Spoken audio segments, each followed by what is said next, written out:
नमस्कार, आप देख रहे हैं न्यूज प्लस 24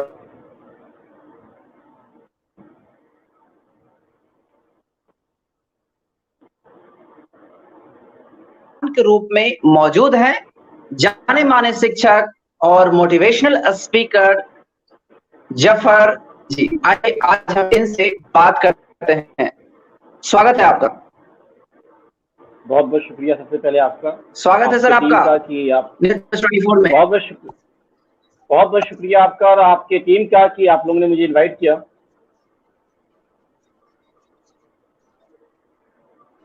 चलिए स्वागत है। एनीवे अब कार्यक्रम की शुरुआत करते हैं और न्यूज प्लस 24 की तमाम टीम, न्यूज प्लस 24 के तमाम दर्शक भी आपको देखेंगे।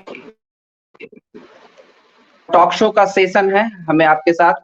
पहला सवाल हम आपसे पूछना चाहेंगे, आप बतौर शिक्षक और मोटिवेशनल स्पीकर के तौर पे जाने जाते हैं, तो आपने जीवन की इस कैरियर में आप शुरुआत कब किए थे?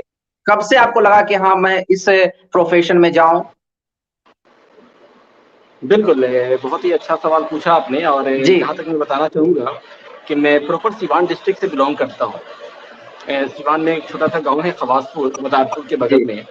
वहाँ मैं प्राइमरी स्कूल में पढ़ाई किया करता था। और होता है ना कि झोला लेके जाना, वहाँ से पढ़ाई किया मैंने। दिन आफ्टर मैंने पटना आए, पटना में मैंने 10th किया, 12th किया।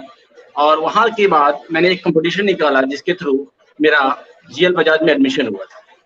मैंने बीटेक किया और बीटेक के बाद ये सिलसिला ऐसा रहा कि, बल्कि मैं ये बताऊं कि जब मैं 10th की कर रहा था, 10th करने के साथ साथ मैं पढ़ाना स्टार्ट कर चुका था। अन्य क्योंकि क्या होता है ना कि अगर आप किसी चीज में रुचि रखते हो, इंटरेस्ट रखते हो ना, तो आप उसमें इन्वॉल्व हो जाते हो ऑटोमेटिक। तो वहां से मैंने पढ़ाना स्टार्ट किया और अप टू टिल नाउ मैं बच्चों को पढ़ा रहा हूँ। मैंने अनअकैडमी प्लेटफॉर्म पे भी देखा है और साथ साथ अदर कोचिंग क्लासेस में भी मैंने पढ़ाया है। साथ साथ उससे फायदा ये रहा कि हमारी लर्निंग कैपेसिटी या लर्निंग स्किल्स चलती रही।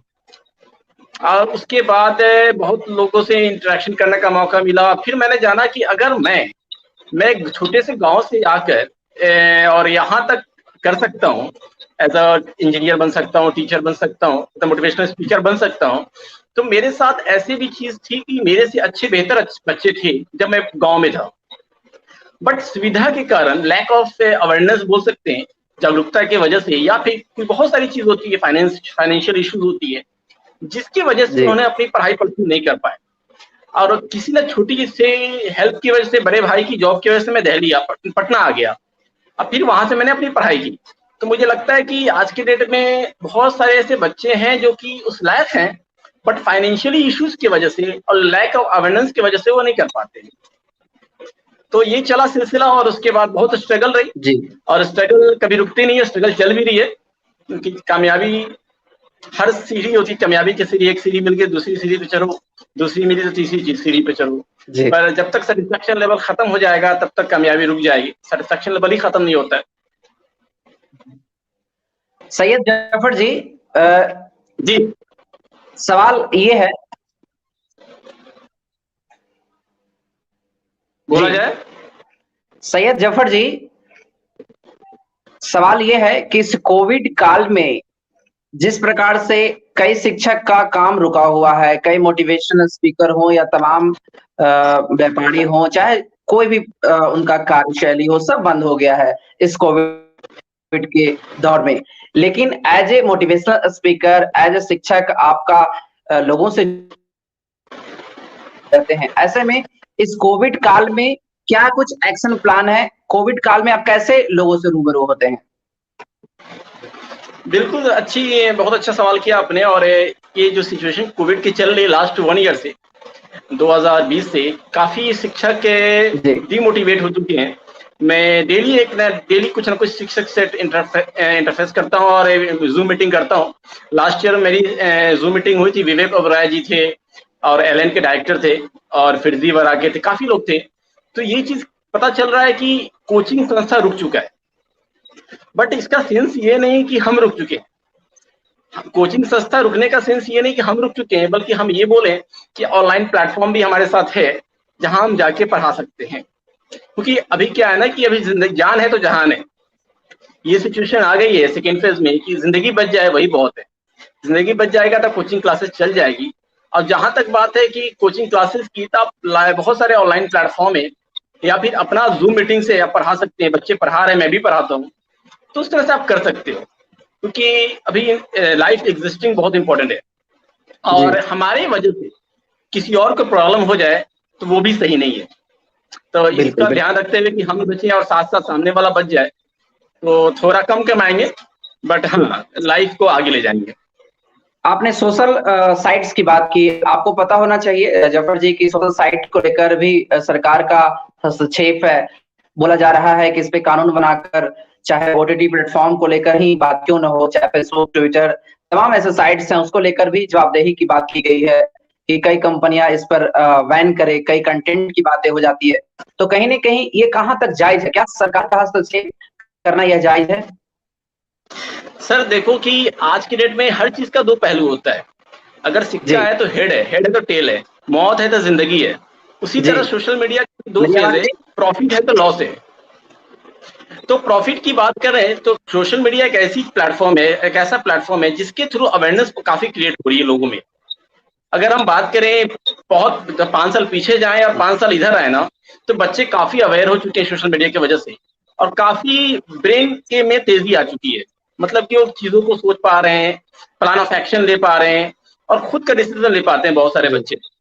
आज के डेट में यूट्यूब चैनल में बहुत सारे ऐसे बच्चे थे जो घर बैठते थे, आज यूट्यूब चैनल पे कुछ ना कुछ बना के अर्निंग कर रहे हैं। तो कहीं ना कहीं फेसबुक हो या इंस्टा हो या फिर व्हाट्सएप हो, ये कहीं ना कहीं बहुत इंपॉर्टेंट और बहुत ही बोल सकते बेनिफिशियल प्लेटफॉर्म है हमारे युवक के लिए। और जहां तक इसकी नेगेटिविटी की बात है, तो हर जगह कुछ ना कुछ फैली हुई है, एक के जैसे सब बदलाव हो जाते हैं। तो अगर इंसान अपने आप को अवेयर रखे और साथ साथ हर चीज, क्या होता है ना, क्या कुछ करने के पहले 10 बार सोच लो आप कि क्या वो सही है, क्या मेरे लिए सही है, क्या देश के लिए सही है। क्योंकि आज के डेट में लोग कुछ कर लेते हैं और अपने देश का ख्याल नहीं रखते, अपने घर का ख्याल नहीं रखते, और कोई भी गलत एक्शन ले पाते हैं। तो इस चीज को लेके बहुत सारे ऐसे लोग हैं जो गलत यूज कर रहे हैं प्लेटफॉर्म का, सोशल मीडिया का। तो उनसे मैं रिक्वेस्ट करता हूँ कि वो अपने इस पे कंट्रोल करें। अब बाकी मेरे हिसाब से सोशल मीडिया एक बहुत ही इंपॉर्टेंट प्लेटफॉर्म है आने वाले दिन के लिए और अभी जो चल रहा है उसके लिए। जी जफर जी, सीधे सवाल ये कि आप राजनीतिक घराने से ताल्लुकात करते हैं, आपके परिवार में कई लोग नेता के चर्चित चेहरा भी माने जाते हैं, जैसे आसिफ इमाम जी जेडीयू के महासचिव हैं। उनसे भी हमारी मुलाकात डिबेट में होती रहती है। बहरहाल तो आप राजनीतिक घराने से ताल्लुकात भी करते हैं, लेकिन आप राजनीतिक चेहरा न बनकर और मोटिवेशनल स्पीकर के रूप में अपने आप को समाज में प्रस्तुत किए। तो ये आपका विजन किस प्रकार से है? बेसिकली क्या है कि एक राजनेता की बात करें और या फिर किसी भी टीचर की बात करें, हमारा मकसद मिशन एक होना चाहिए कि हम दूसरे को कामयाब बनाना है। अगर हम कामयाब बन जाते हैं तो सामने वाला कामयाब बन जाए। जहां तक पॉलिटिक्स की बात है तो मुझे 1% भी अभी तक इंटरेस्ट नहीं है, इस चीज में दिलचस्पी नहीं है, और आगे का कुछ कहना मुश्किल है। और मकसद एक ही है कि कामयाब बनाना है, हेल्प करना है, तो किसी भी माध्यम से किया जा सकता है। वो नहीं कि राजनीतिक हो तो ही करें। हम एक सिंपल एक बिजनेसमैन हो के भी अपने सामने वाले अपने पड़ोसी की मदद करें, वो भी एक सोशल सर्विस हो गई। तो ऐसा कुछ नहीं है कि पॉलिटिक्स में, मेरे घर के पॉलिटिक्स में मेरे बहुत सारे रिलेशन में है, मेरे घर में है, तो ऐसा कुछ नहीं है, मेरा कोई ऐसा दिलचस्पी नहीं है। और जहां तक है कि हमने ग्रोथ किया है एजुकेशन में, मैंने एजुकेशन में ही स्ट्रगल करके अपने आप को काबिल बनाया और बनाता रहूंगा, क्योंकि अभी रुका नहीं है पहल, और जब तक जिंदगी है तब तक कुछ ना कुछ कोशिश करती रहेंगे। तो मुझे लगता है कि एजुकेशन में मेरा ज्यादा रुचि है, इंटरेस्ट है, तो मैं इसी में आगे बढ़ना चाहूंगा। जी बिल्कुल, बतौर शिक्षक और मोटिवेशनल स्पीकर आप जाने जाते हैं। आपका नाम दिल्ली हो चाहे पटना हो, कई ऐसे जगहों पर आपका नाम गूंजा है। और बतौर शिक्षक, मोटिवेशनल स्पीकर आप लोगों के आइडियल भी हैं।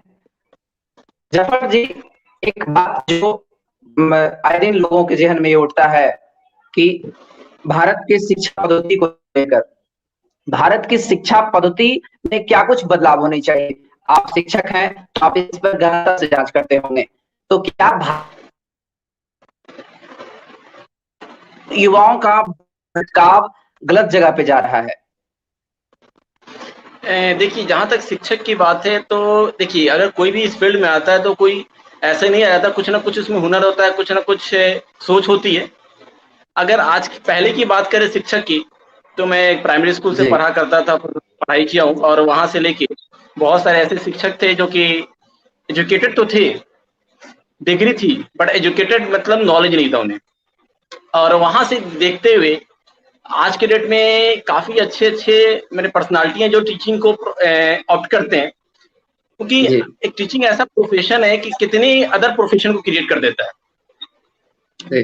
तो उस लिहाज से ये बहुत ही इंपॉर्टेंट है। और जहां तक की बात है युवा की, यूथ की, तो मुझे लगता है कि आज के यूथ काफी इंटरेस्ट ले रहे हैं एजुकेशन में, टीचिंग में भी इवन, क्योंकि आप देख रहे हो कि आज के डेट में कितनी ऑफलाइन संस्था खुल चुकी है, आईआईटी मेडिकल की, अब वहां पे यूथ पढ़ा रहे हैं बेसिकली।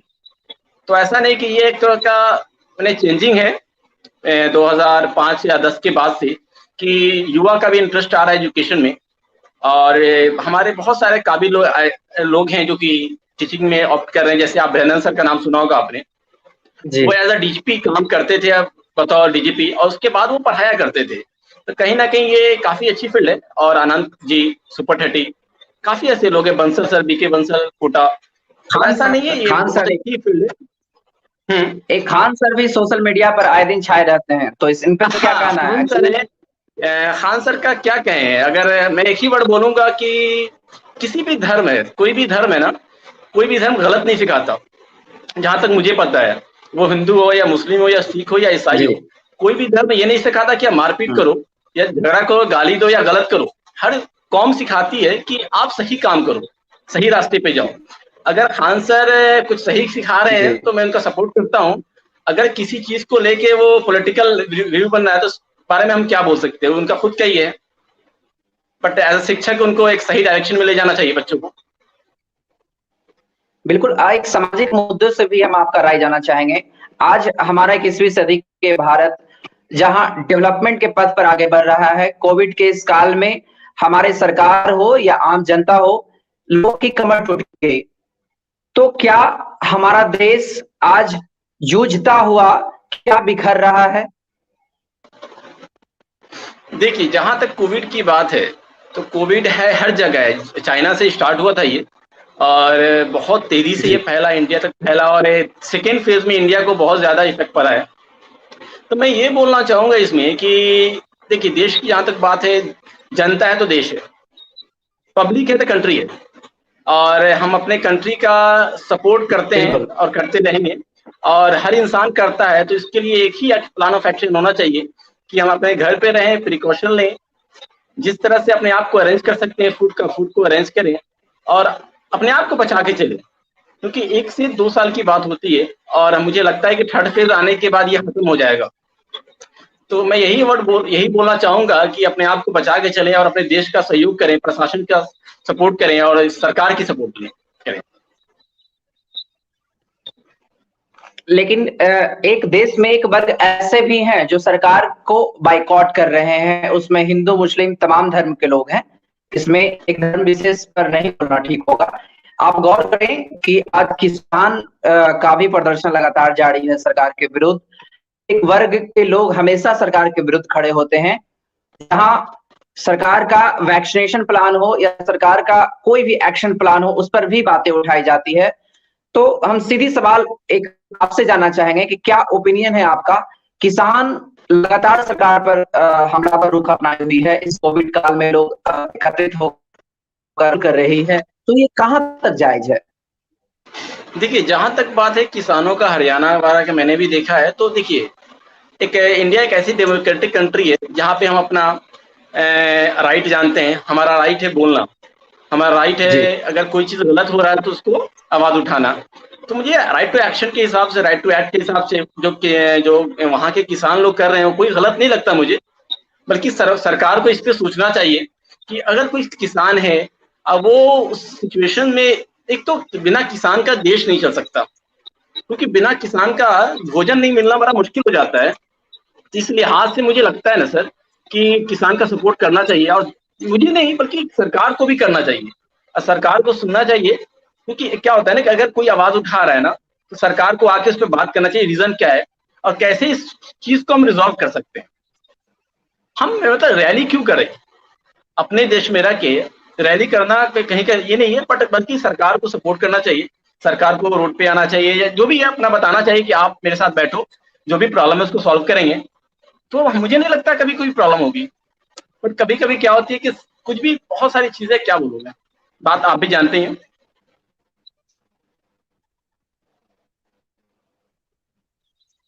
जी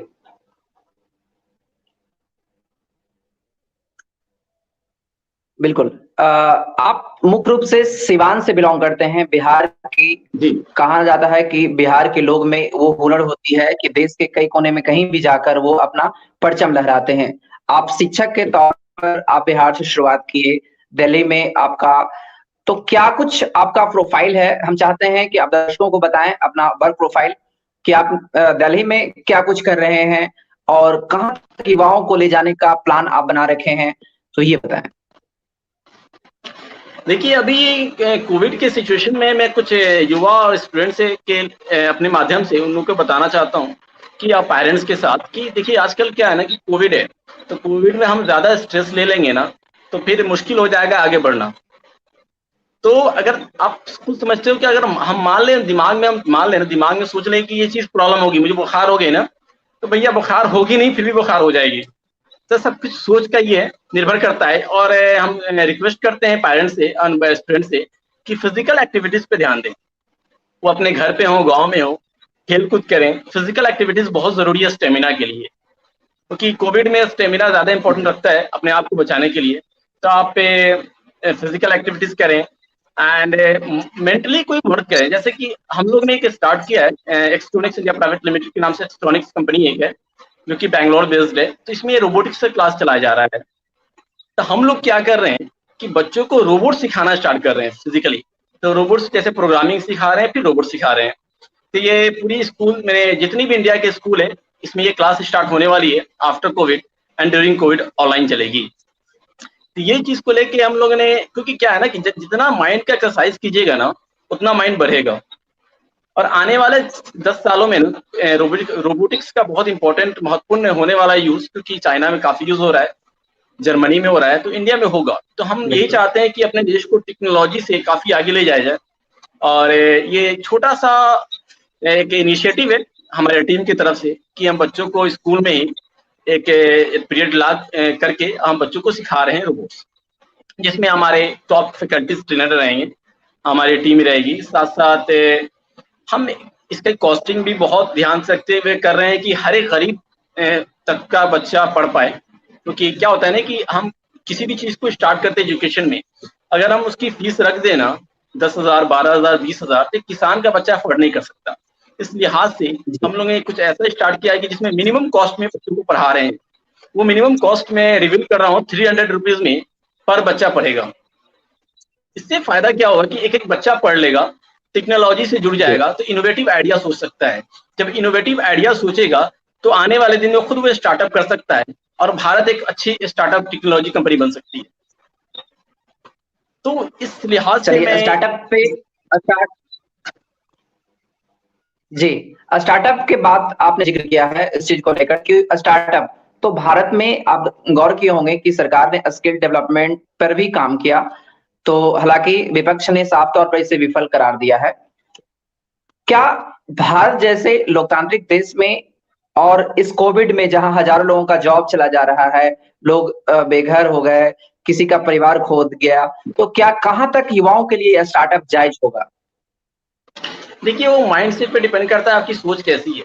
जैसे मैं बिहार के बारे में बताऊं कि बिहार के ज्यादा से ज्यादा बच्चे आईएएस आईपीएस बनना चाहते हैं, टू द फ्रैंक। बट अगर हम बात करें बिहार में इंडस्ट्रीज की, तो हम बहुत पीछे हैं इंडस्ट्रीज में। अगर लिटरेसी रेट की बात करें तो भी हम बहुत पीछे हैं। नो डाउट कि हमारे यहाँ आईएएस आईपीएस बन रहे हैं, तो रीजन क्या है कि हम ग्राउंड पे काम नहीं कर पा रहे। अगर प्राइमरी स्कूल हमारे यहाँ है, सेकेंडरी स्कूल है, तो वहाँ पे टीचर्स कैसे हैं, वहाँ पे कैसी एजुकेशन दी जा रही है, उसको हमको देखना चाहिए। और उस पर देखना चाहिए कि हम, क्योंकि अगर हम प्राइमरी स्कूल से ही बच्चों को अच्छी एजुकेशन देना स्टार्ट करें ना, तो बच्चे आगे जाके बाहर नहीं जाएंगे पढ़ने। क्योंकि हमारे बच्चे चले जाते हैं दिल्ली, मुंबई, तो बिहार के बच्चे बाहर क्यों जाए? हमारे यहाँ भी अच्छी कॉलेजेस हैं और अच्छी कॉलेजेस बन सकते हैं। इस चीज को रखते हुए स्टार्टअप बहुत ही इंपॉर्टेंट है। अब मैं ये नहीं बोलता कि सबको स्टार्टअप करो, अगर आपका इंटरेस्ट है तो आप स्टार्टअप करो, जिस फील्ड में रुचि है उसी फील्ड में जाओ, बट जहां जाओ वहां अपने आप को इस तरह से रखो कि आपको कोई छू ना पाए। कोई फील्ड बुरी नहीं होती। आप चाय बेचना चाहते हो तो आप चाय बेचो, बट चाय ऐसी बेचो ना कि आपके मुकाबले में कोई चाय नहीं बेच सकता है।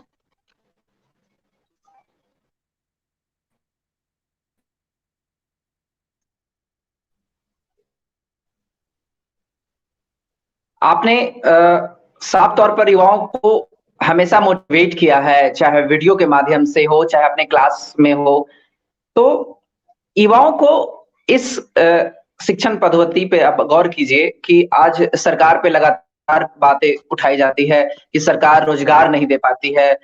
आप गौर करो, आज जिस प्रकार से बेरोजगारी का आलम इतना चरम पर है, लगातार बेरोजगारी बढ़ रही है, इस महामारी बाद बेरोजगारी और आसमान छू रही है, लोग समझ नहीं पा रहे हैं। तो क्या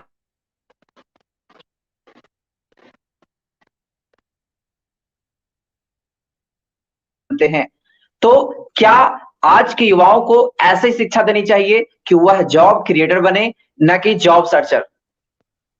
एग्जैक्टली जी, सही बात बोला आपने कि आज के डेट में हमारे बिहार में एक चीज और है कि कोचिंग क्लासेस का बड़ा चलता है, ट्रेंड है। तो अगर बात करें, अगर कोई भी इंडिविजुअल की बात करें, मैं खुद अपनी बात करता हूँ, किसी और की क्यों लूं, कि मैं पढ़ाई कर रहा हूँ। अगर मैं पढ़ाई कर रहा हूँ, सपोज मैं मैथमेटिक्स में ग्रेजुएशन कर रहा हूँ, एमएससी कर रहा हूँ, पीएचडी कर रहा हूँ, तो मैं बिल्कुल इतना तो है कि मैं नॉलेज है मुझे। तो एक तो फील्ड ये हो सकती है कि मैं एज अ ट्रेनर टीचर बन जाऊँ, अब लोगों को एजुकेट करूँ ग्राउंड लेवल पे। इससे फायदा क्या होगा कि हमारी सैलरी जो होगी ना, उससे बेहतर हम अर्न कर सकते हैं। क्योंकि क्या होता है ना कि अगर मान लो किसी संस्था को आप ज्वाइन करते हो तो 50,000 रुपीज सैलरी होती है suppose, max to max starting में, और फिर आपकी लाइफ वहां से रुक जाती है अगर आप सोचते नहीं हो तो।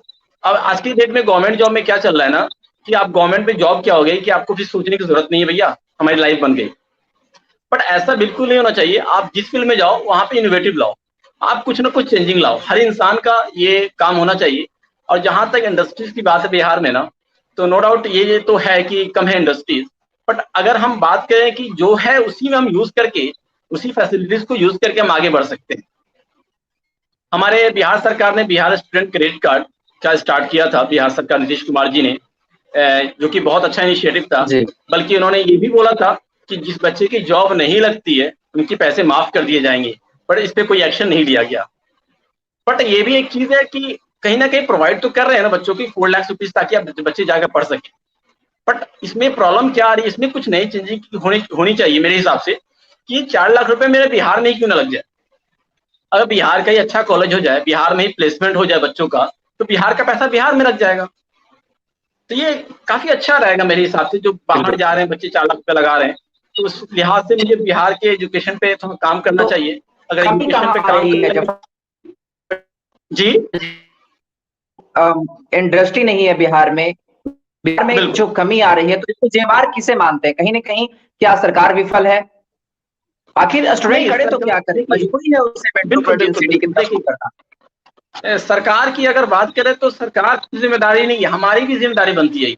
हम भी शायद इतने एग्रेसिव नहीं है, यहाँ पे एग्रेसिवनेस बहुत इंपॉर्टेंट है कि हमको सरकार से बात करनी चाहिए, ना कि चिल्ला के, बल्कि अपने तरीके से। बहुत सारा ऐसा तरीका होता है न्यूज़पेपर के थ्रू या फिर मिलके किसी एक टीम आप बात करने का जफर जी, यहाँ पे हम रोकना चाहेंगे। आपने बोला बात करने का, आप गौर कीजिएगा कि आई दिन प्रोटेस्ट बिहार में भी होती रहती है, किसी सामाजिक मुद्दों को लेकर सरकार आवाज उठाई जाती है।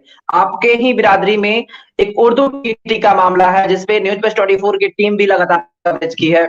इस पे अदालत में भी ये इस पे लगातार कार्रवाई चल रही है। नीतीश कुमार के विरुद्ध हल्ला बोल है।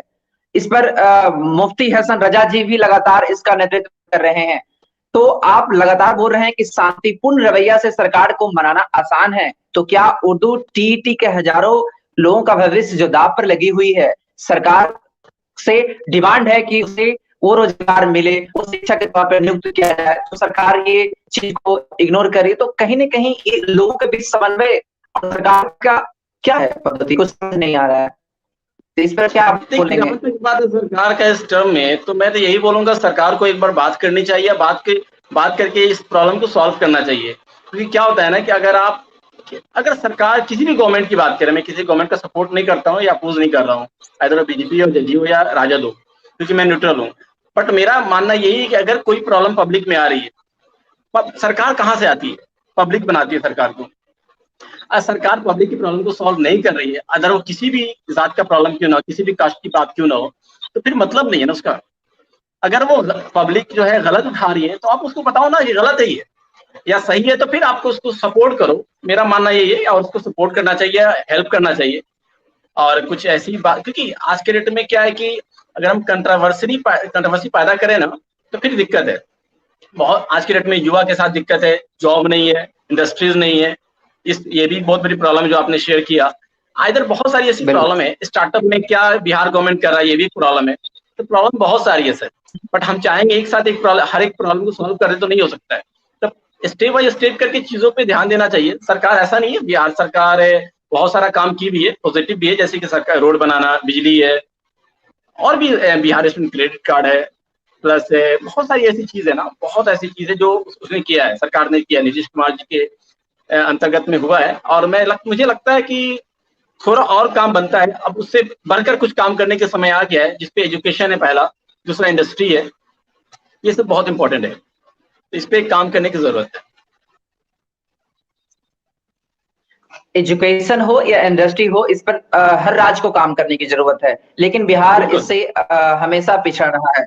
लेकिन जफर जी, अगर हम सपोज कल्पना करें, क्योंकि आप एक अनुभवी शिक्षक हैं और आपका चिंतन मनन करने का भी क्षमता है, तो अगर हम सपोज, अगर बिहार की जनता कुछ समय के लिए अगर आपको वो पद दे जो नीतीश कुमार के पास है, अगर आप सीएम रहे बिहार को, तो क्या आप कितने समय या फिर कितने कार्यकाल में उस सारे तमाम समस्या को निदान कर सकते हैं? देखिए, जहां तक बात है सीएम की ना, तो ऐसा कुछ नहीं है। मैं चाहूंगा कि हमसे भी अनुभवी लोग हैं, मैं तो बहुत छोटा हूं उन लोगों के सामने, और किसी भी एक इंसान को ये पोस्ट देनी चाहिए। हमारे जदयू में अशोक चौधरी जी हैं, और भी काफी लोग हैं, एजुकेटेड लोग हैं, तो उनको पोस्ट देनी चाहिए। और मुझे लगता है कि एजुकेटेड लोग को आप पोस्ट दोगे ना, और जो ग्राउंड से काम किए हुए हैं, तो वो करेंगे। नीतीश कुमार भी एक इंजीनियर है बाय प्रोफेशन, आपको पता ही है, क्योंकि पटना से उन्होंने पढ़ाई किया है, तो कहीं ना कहीं वो रोड पे काम किया है, उन्होंने काम किया है। बट अभी क्या है ना कि अभी एजुकेशन के साथ साथ इंडस्ट्री पे काम करने की जरूरत है।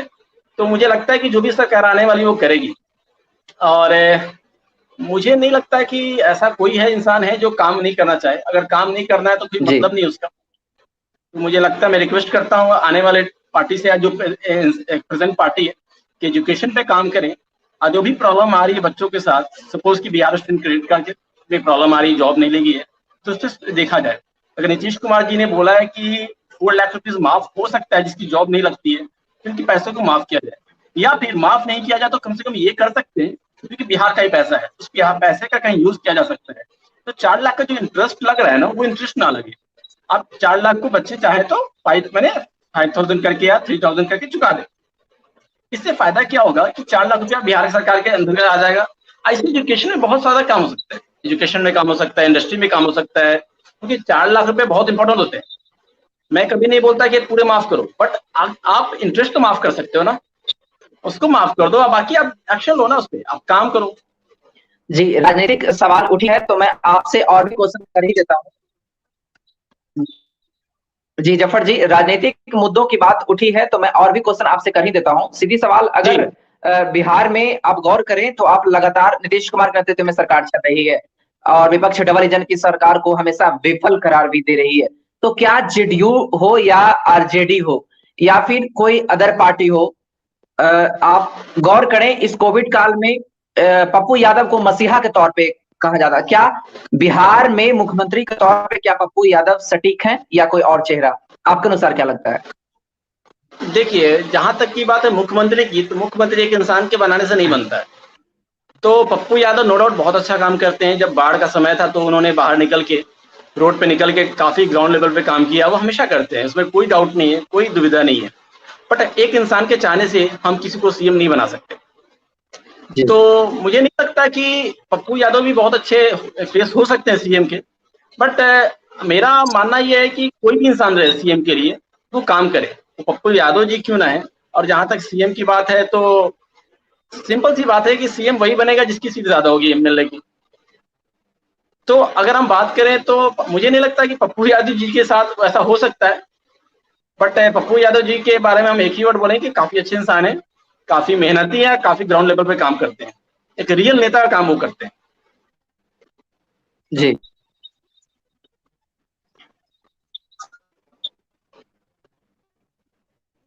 अगर पर्सनली अगर आपसे पूछा जाए तो पप्पू यादव वो चेहरा है जिसे बिहार की जरूरत है।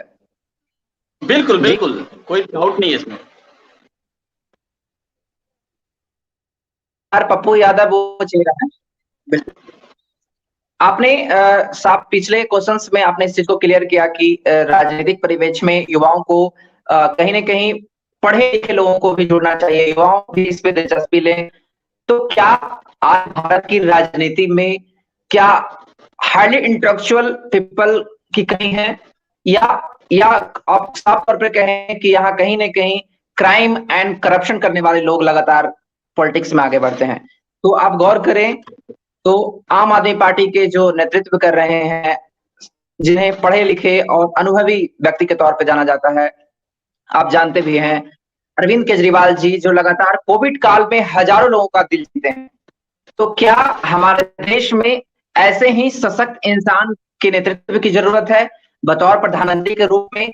इसी प्रकार से हमारे बिहार में क्या ऐसे लोगों की जरूरत है लीडरशिप की? देखिए, जहां तक की बात है अरविंद केजरीवाल की, तो उनका पॉलिटिकली इंटरेस्ट है, ठीक है ना। इसका मतलब ये नहीं कि हर एक आईएएस है या हर एक कमिश्नर है वो अच्छा काम कर ले, इसका कोई मतलब नहीं है। बल्कि ये भी हो सकता है कि ग्राउंड लेवल का बंदा भी उठ के अच्छा काम कर सकता है, अगर वो ठान ले या काम करने का इंटरेस्ट रखे तो। मेरा मानना ये है कि आप पॉलिटिक्स में आते हो तो एक चीज मान के आओ कि हमें काम करना है ग्राउंड लेवल पे, तभी आपको अगला मौका दिया जाएगा। आप उसमें काम नहीं करोगे तो फिर हटा दिया जाएगा। तो एक डर होनी चाहिए नेता लोग में भी कि वो काम करें, ग्राउंड लेवल पे काम करें। अरविंद केजरीवाल की अगर बात करें तो वो काफी अच्छे, काफी एजुकेटेड इंसान है, वो कमिश्नर रह चुके हैं, और उसके बाद वो आईआईटीएन है, एक इंजीनियर भी रह चुके हैं। तो ऐसा नहीं है, कहने का सेंस ये है, तात्पर्य ये है कि आपको जरूरी नहीं है कि आपको कमिश्नर आईआईटीएन होना ही पड़ेगा उस काम को करने के लिए। बट हाँ, अगर वो उस पोस्ट, उस काम को आप, मैंने इतना आप आईआईटीएन हो, इंजीनियर हो, साथ ही साथ आप कमिश्नर रह चुके हो ना, तो हो सकता है कि आपको ये हेल्प मिल जाए। ये ऐसे ही बात होगी कि एक आज के डेट में सबसे ज्यादा आईएएस निकालने वाला इंजीनियर है, बल्कि ये थोड़ी है कि जो आईएएस नहीं, इंजीनियर नहीं, वो आईएएस नहीं निकाल सकता, ऐसा नहीं है। आप अपने काम को अच्छे से करो, जो भी आप काम कर रहे हो आप अच्छा कर जाओगे। अरविंद केजरीवाल 100% काम करते हैं। सैयद जफर जी, ये बातें लगातार लोगों के जेब में उठती है इस कोविड काल को लेकर। आप गौर करें तो जिस प्रकार से मोदी सरकार की लोकप्रियता 7वें आसमान पर थी एक समय था, लगातार मोदी सरकार को सोशल मीडिया हो या मीडिया के थ्रू लगातार उन्हें सराहा जा रहा था। लेकिन जिस प्रकार से कोविड काल आई, सरकार पर लगातार तू मैं होना स्टार्ट हो गया। तो क्या इस महामारी को क्या आप जिम्मेवार किसे मानते हैं इस महामारी को आने में? क्या सरकार का नेतृत्व घटिया है? देखिए, घटिया तो किसी को नहीं बोल सकते। जहां तक बात है कि सरकार का, बिल्कुल सरकार, भारत में जिसकी सरकार होती है उसका काम होता है कि पूरा जिम्मेदारी ले। जहां तक की बात है कोविड की, तो जाहिर सी बात है इसमें थोड़ा सा प्रॉब्लम तो है सरकार में, ताकि सरकार प्लान ऑफ एक्शन नहीं ले पा रही है, वो शायद काम नहीं कर पा रही है या फिर जो भी रीजन हो। बट मुझे लगता है कि जनता ने सरकार बनाया है, प्रधानमंत्री जी ऑनरेबल हमारे प्राइम मिनिस्टर नरेंद्र मोदी जी को चूज किया है, तो मुझे लगता है कि कुछ अच्छा सोच के चूज किया था। बट शायद उस पर इस बार कोविड में सेकेंड फेज में खड़े नहीं हो पा रहे हैं, रीजन कुछ भी हो। एक और रीजन ये भी बोल सकता हूँ, कोविड में जब सरकार की जब इलेक्शन होते हैं ना, तो कोविड नहीं रहता है। आपने भी देखा होगा, वो बिहार सरकार की बात करें या फिर आपको बंगाल सरकार की बात करें, जैसे ही कोविड आता है ना, तो मैंने इलेक्शन आता है तो कोविड हट जाता है वहां से। आज इलेक्शन खत्म हुआ तो कोविड आ गया, तो कहाँ का तरीका ये सब पॉलिटिकली बात है, क्या बोलूं मैं इसमें। कभी इंटरेस्ट नहीं रहा, बट हाँ, गलत है, ये चीज गलत है। अगर आप सरकार चला रहे हो, आपको उस पोस्ट पे दिया गया ना, मान लो कि आप टीचर बनते हो, तो कहीं न कहीं इस कोविड, कहीं न कहीं कोरोना का जो घातक, जी जी। कोरोना का यह घातक रूप कहीं न कहीं सरकार के द्वारा रैली और चुनाव है? बिल्कुल, बिल्कुल। जहाँ तक बात करें तो बिल्कुल हम बोल सकते हैं, क्योंकि अगर आपका इलेक्शन होता है तो कोविड हट जाता है। जैसे इलेक्शन खत्म हुआ कोविड आ गया, तो कोई सेंस नहीं है ना। आप मान लो कि गलत है ये, बिल्कुल गलत है। आप सरकार हो, आपको पोस्ट दिया गया है ना। एक टीचर, एक सिंपल सा एग्जांपल लेता हूँ सर। एक टीचर है, टीचर का काम क्या होता है? बच्चों को सुधारना। तो बच्चे को सुधारने का 2 तरीका हो सकता है, या मार के सुधारें या प्यार से बात करके सुधारें। पर प्यार से बात करके सुधारेंगे तो बच्चा सुधर जाएगा जल्दी, अगर समझ गया तो। शायद मारेंगे तो न्यूटन थर्ड लॉ लग जाएगा, अपोजिट रिएक्शन हो सकता है, इट मैट बी।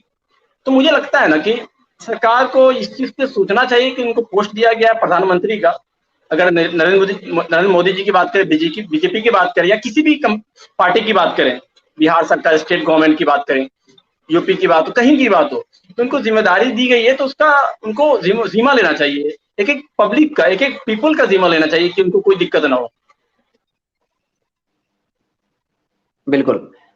चलिए अब हम राजनीतिक सवाल के बाद अब हम सीधी तौर पर आपसे पर्सनल मुद्दों से जुड़ते हैं। आप जी। बेहतरीन छवि के रूप में जाने जाते हैं, आपका एक व्यक्तित्व अलग है। जैसा कि जफर जी, तो मैं आपसे एक सीधी प्रकाश डालना चाहूँगा, आपके कुछ बचपन के वो पल आप ज़रूर बताएँ दर्शकों को कि कब आपके ज़हन में चीज़ें आई कि अब कुछ क्रांतिकारी मैं परिवर्तन लाऊँगा, मैं इस मोड़ पर जाऊँगा, कब आपके अंदर वो क्रिएटिविटी चीज़ें आने लगी? देखिए, जहाँ तक बात है इस पल के बारे में, तो मेरा मानना ये है ना कि आप जो सोचते हो वही आप बनते हो। अगर आप मैंने मन में कभी टीचर नहीं सोचा था, ट्रस्ट मी। अब मैं कभी अपने आप को टीचर में नहीं जी। मानता हूँ। टीचर अपने आप में बहुत ही इंपॉर्टेंट पोजीशन होता है, और एक मोटिवेशनल गाइडर बोल सकते हैं आप मुझे, तो क्योंकि मैं पढ़ाया हूँ बचपन से और अब तक मैं पढ़ा रहा हूँ, तो ऐसे गाइडर बोल सकते हैं। तो मुझे लगता है ना कि आप जो सोचते हो वही आप बनते हो। तो लाइफ में अपनी सोच ऊपर रखो, सोच को इतना हाइट पे रखे ना कि ऐसी, अगर बनना है ना दरोगा, तो सोचे एसपी बनना भाई, तभी आप दरोगा बन पाओगे, लोग बोलते हैं। बट ऐसा नहीं, अगर आप एसपी सोचते तो आप एसपी भी बन सकते हो। तो उसी तरह की बात करें तो मेरा स्टार्टिंग हुआ था गांव से। तो मैं यहाँ पे 9th में आया, फिर गांव से शहर पटना में 9th में आया। तब तक मैं एवरेज था, बिलो एवरेज था। तो बहुत ज्यादा मार भी खाया हूँ मैं, और डांट भी सुना हो कि पढ़ते नहीं हो ये है। तो बट उस समय मुझे रीजन नहीं था पढ़ने का, ट्रस्ट मी। उसके बाद मैंने 10th किया, 10th में अच्छा परसेंट लाया, उस डिवीजन के साथ पास किया, 12th किया। और उसके साथ साथ मैंने पढ़ाना स्टार्ट किया। तो जो भी मेरे में चेंजिंग आई ना, वो पढ़ने के साथ पढ़ाने में आई। क्योंकि आप बच्चों को किसी को चीज समझाते हो ना, तो अच्छे से सीख जाते हो उस चीज को। तो मैं आज के डेट जी। में जो बच्चे गरीब है, फाइनेंशियली अफोर्ड नहीं कर सकते, उनको एक ही राय देना चाहूंगा कि प्लीज आप 10th पास कर जाओ ना, तो आप किसी को पढ़ाना स्टार्ट करो, या सेम क्लास को। ट्रस्ट में आपका कॉन्फिडेंस लेवल बिल्डअप हो जाएगा, और आने वाले दिन में आप सक्सेस इंसान बन सकते हो।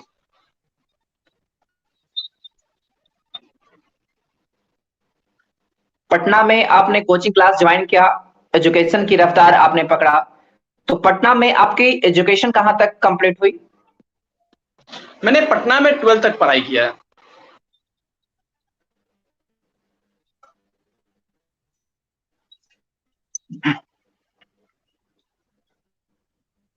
अक्सर एक बातें ज़हन में आती रहती है हर युवाओं को, और हर गार्जियन भी यह बात करते हैं युवाओं को लेकर, अपने बच्चों को लेकर कि हमारे बच्चे आज के युवा वर्ग हमेशा कंफ्यूज रहते हैं कि उसे कौन से फील्ड में जाने चाहिए।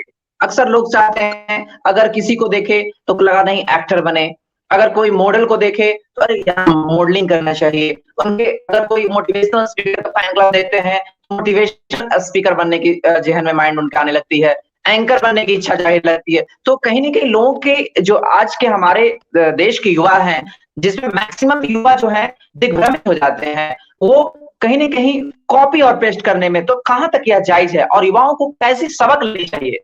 जी।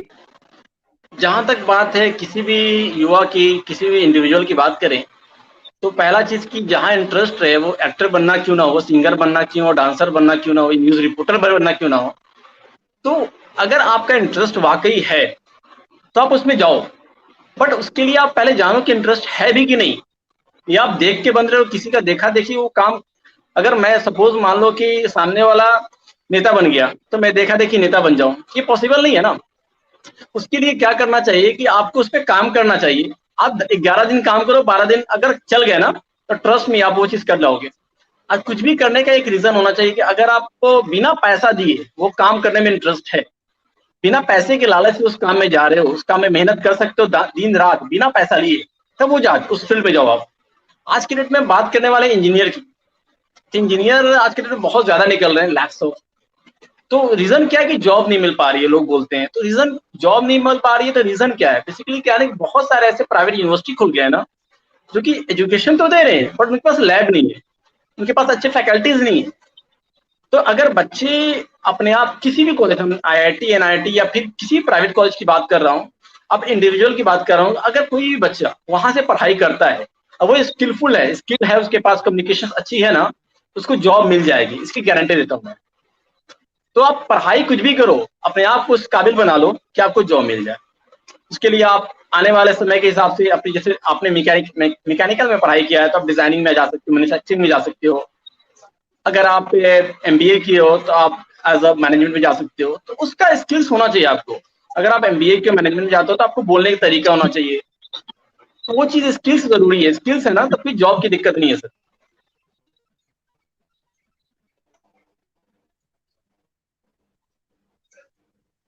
तो कहीं ना कहीं हमारे युवाओं को काउंसलिंग की आवश्यकता है, एक अच्छे मार्गदर्शन की आवश्यकता है, या फिर ये कह सकते हैं आपकी कि हमारे युवाओं का सही मार्गदर्शन और सही गुरु का नेतृत्व नहीं मिलने के कारण लोग मार्ग भटक रहे हैं। बिल्कुल बिल्कुल। चलिए हम शिक्षक के तौर पर एक और क्वेश्चन कर ही देते हैं। शिक्षक की बातें जब आती है तो स्वाभाविक है शिक्षक का स्थान भगवान जैसा माना जाता है, क्योंकि भगवान को भी बताने वाले अगर हैं तो कहीं ना कहीं शिक्षक हैं। आप आए दिन लोगों को देते होंगे जहन में कि लोग फेमस होने के लिए या फिर कुछ एक्स्ट्रा एक्टिविटी करने के लिए चाहे वीडियो बनाते हैं, चाहे वो ऐसी नाम शनाम चीजें करते हैं जिससे वो फेमस हो जाए।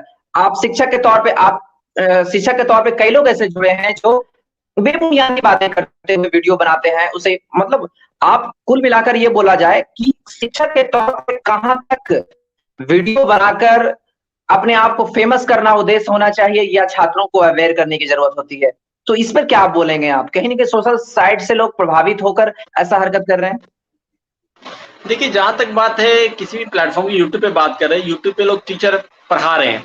अगर आप सीरियसली पढ़ा रहे हो कोई चीज को तो बुराई नहीं है, क्योंकि आप कहीं ना कहीं एजुकेशन को, अपने नॉलेज को आप पूरी दुनिया तक ले जा रहे हो।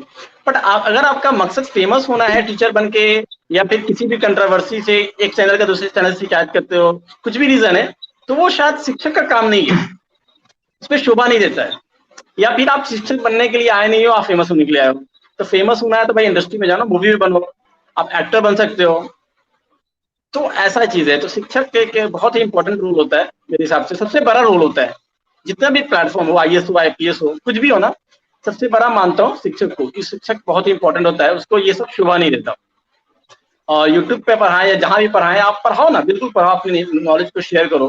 काफी ऐसे लोग हैं, आप अभ्यानंद सर का नाम जानते होंगे, मिस्टर अभ्यानंद, जो बिहार के एक्स DGP रह चुके हैं। कल हमारी उनसे बात हो रही थी, तो उन्होंने कुछ ऐसी चीज शेयर की ना कि वो, उनको कभी भी सपोर्ट नहीं मिला, घर से कभी भी सपोर्ट नहीं मिला। उनके फादर भी DGP थे, और एक ऐसे पल आए जब वो IPS बनने के बाद भी एक ऐसी वर्ड को नहीं जान पाए, तो उन्होंने, फादर ने बोला कि भैया आप मेरे वजह से बने हो IPS नहीं ना, फिर आप जाओ खुद देखो।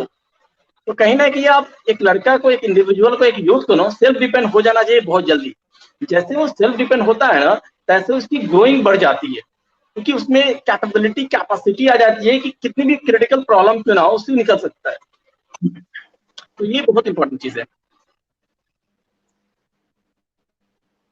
पटना में एजुकेशन का हब माना जाता है। ऐसे बोला जाता है कि देश में कोटा के बाद अगर पटना में खास करके 11th और 12th के बच्चों के लिए एक बेहतर विकल्प के तौर पर एक अच्छा स्थान माना जाता है।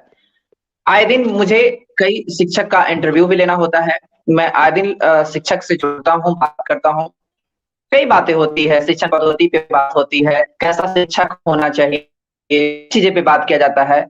तो क्या पटना में, क्या शिक्षक अब बिजनेसमैन का रुख अपना लिए हैं, या फिर अभी भी शिक्षण पद्धति में वो क्लियरेंस है जो युवाओं को आगे बढ़ा रही है?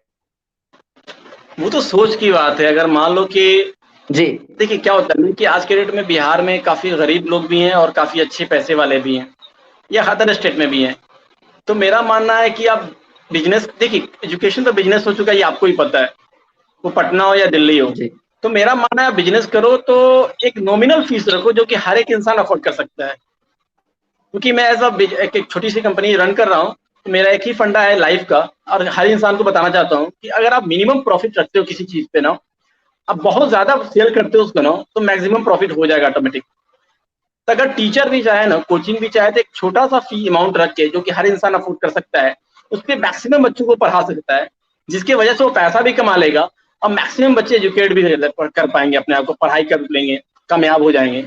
तो इस पे फोकस करना चाहिए जो भी कोचिंग संस्था है, किसी एक को नाम नहीं ले सकता, तो जो भी है, अगर हम हैं तो हमको भी करना चाहिए, सामने वाला है तो सामने वाले को भी करना चाहिए।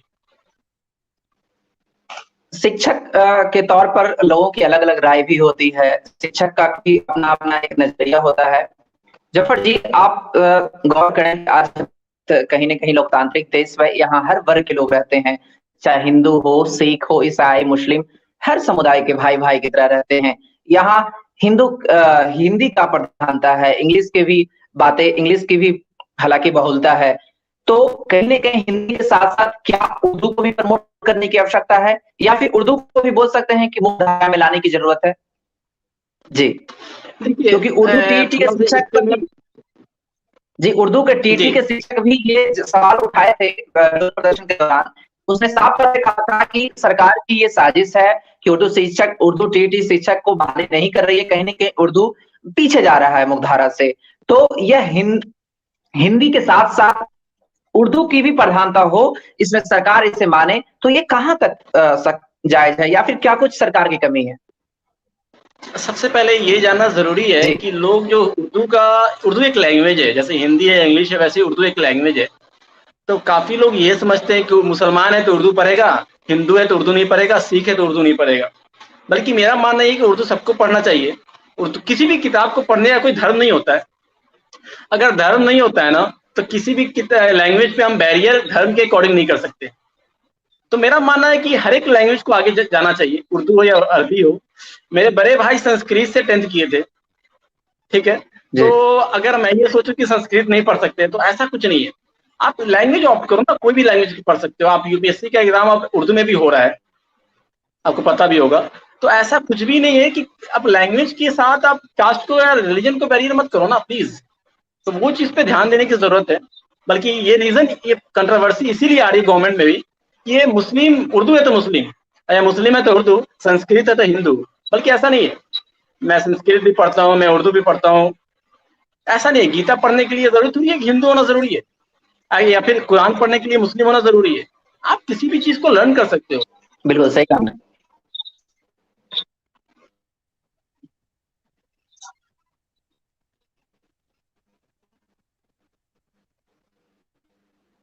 बिल्कुल। तो कहीं न कहीं इस हमारे देश में कहीं न कहीं शिक्षण पद्धति पे सुधार लाने की ज़रूरत है, और लोग समझें कि चाहे जो भी लैंग्वेज है, सब लैंग्वेज की एक अपनी-अपनी स्थान है, एक अपनी-अपनी प्रधानता है। आप गौर करें जफर जी, तो कई ऐसे वर्ड हैं, शब्द जो उर्दू में खास करके पॉपुलर हैं। जैसे आप बोलते हैं मोहब्बत, अल्फाज, कुछ ऐसे शब्द हैं जो काफ़ी तो ये शब्द कहीं न कहीं मिठास लाती है, बात करने के दरमियान वो शब्द बनाती है जिससे लगता है कि हाँ, वो प्रागाढ़ है। तो अक्सर आप गौर किए होंगे कि न्यूज़ में भी इस चीज़ को जोड़ा जाता है, न्यूज़ में भी कई पैकेज बनते हैं, तो उर्दू शब्द का भी समन्वय किया जाता है। तो उर्दू की प्रधानता भी है, तो उर्दू, मैं आपसे सीधी एक यही जानना चाहता हूँ कि उर्दू को भी कंपल्सरी सब्जेक्ट करना चाहिए?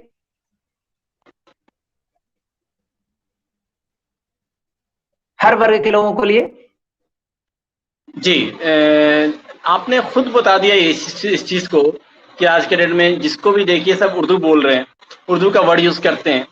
तो आप कंपलसरी करो या ना करो, गवर्नमेंट की अगर बात करें, वो जो जबान पे आता है ना वो बोलते हैं। अगर उर्दू का यूज हो रहा है तो मेरे हिसाब से उर्दू कंपलसरी कर देनी चाहिए, कोई बुराई नहीं है। बट इस चीज के बारे में मैं नहीं बोल सकता कि क्योंकि गवर्नमेंट का अलग अलग नॉर्म्स होता है, अपना तरीका होता है। हिंदी कंपलसरी है क्योंकि हिंदी हमारी राष्ट्रीय भाषा है, कोई इशू नहीं है। बट उर्दू भी कंपलसरी अपने हिसाब से अगर कोई उर्दू ऑप्ट करना चाहता है तो ऑप्ट कर सकता है, कंपल्सरी का कोई रीजन नहीं है। अगर ऑप्ट नहीं करना चाहे तो नहीं कर सकता है, वो किसी भी कास्ट किसी मजहब का क्यों ना हो।